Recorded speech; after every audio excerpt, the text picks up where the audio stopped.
Hi, good people. How you doing? Dickens Ngicho here, and I'm glad to sit down today and activate this YouTube channel that I've been wanting to share great stories and nice things that I'm doing, that I've been doing, that I ever did, and those that I still want to do.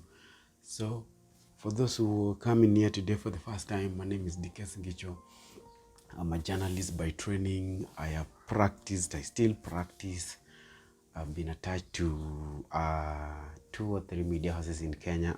Those that I have worked with, I have worked with Nation Media Group for close to 5 years. I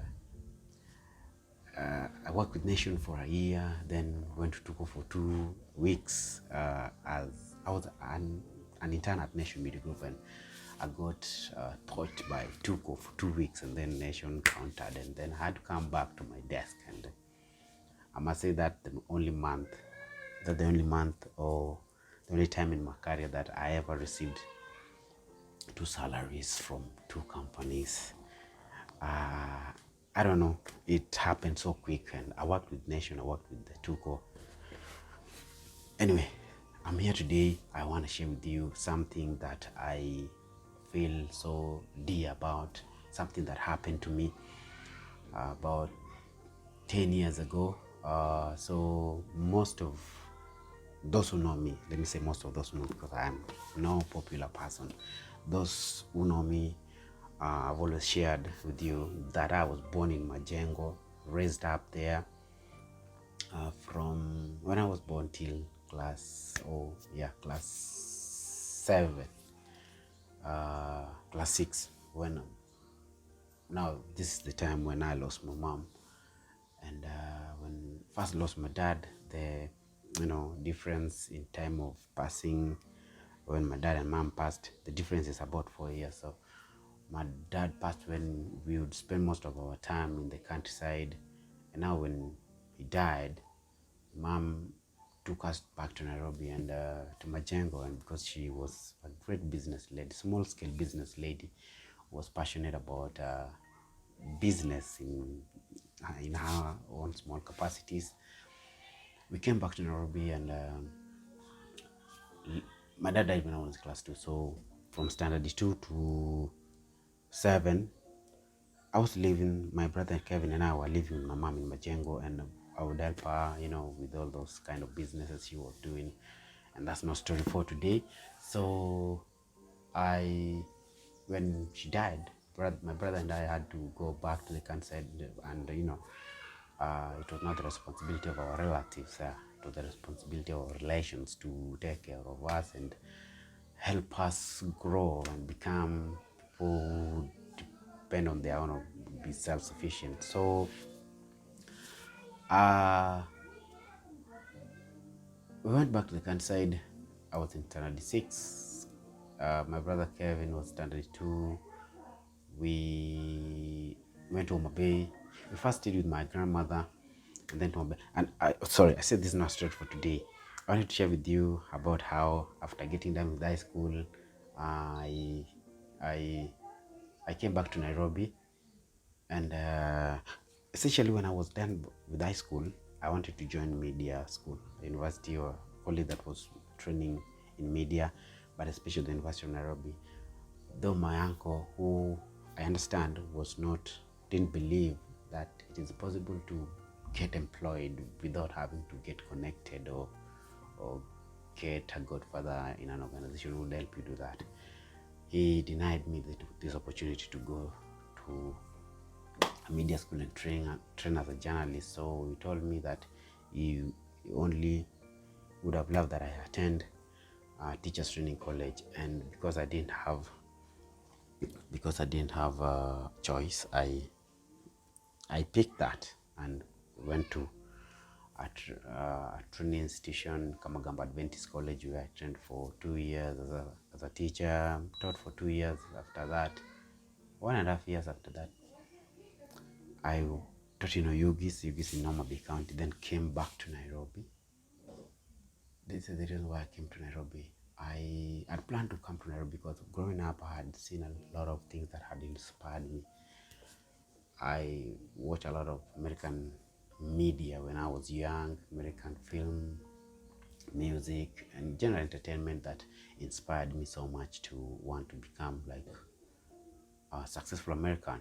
And I knew I'll do this year and then, of course, later fly to the US. For those who know me, they know I don't want to share much about that.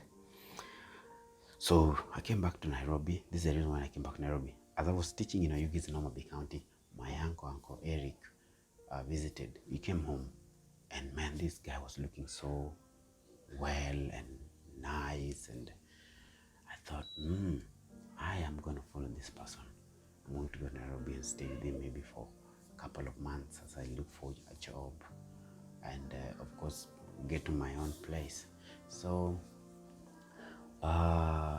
another reason why I wanted to stay with him is from all my maternal uncles, and I love them so much. They've been so supportive.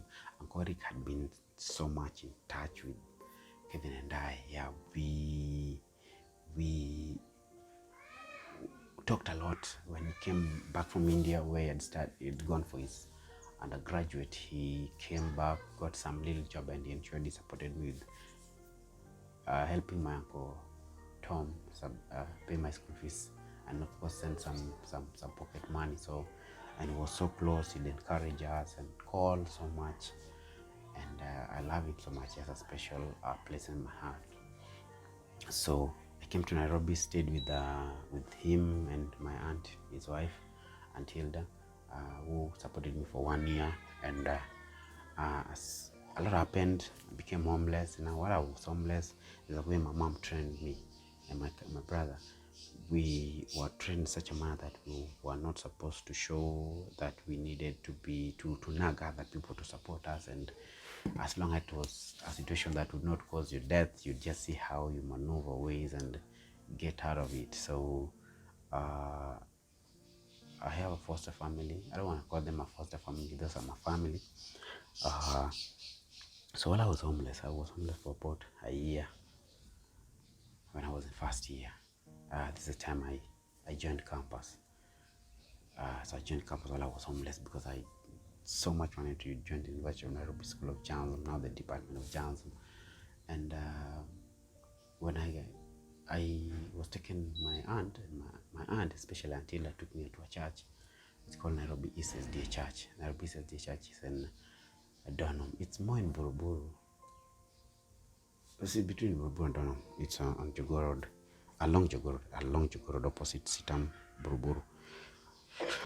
So I went to that church. I fell in love with the worship and how things were carried out, and I had these young people, my age mates, who were all in universities, and they were talking big, had parents who were supporting them, and I couldn't contribute to conversations that they were having. Man, I had been in the village for about 10 years, schooled there, though born and raised in Nairobi, but I have to say this, Akina Calvo, Eric, and Papito, and these are people who are out of my league, and I thought, man, for me to conform, for me to feel like I belong in these groups, I have to join the university. So I held some small fundraiser in church, got about 50,000, got a colleague where I was teaching who helped me with about a loan of 50,000. I had this together, paid the University of Nairobi, and I was being paid about 6,000 at the place where I was teaching. So this was not enough for me to get a place to live, support my brother who was still in high school. I was paying his school fees and upkeep, and so it was hard. So what I did, I joined high school. I joined the University of Nairobi School of Journalism. Sorry for the noise. And we started going through school. Man, that noise is just too much. Anyway, I think I'm loud enough. So thank God it's turned off the engine. So after I joined the University of Nairobi School of Journalism,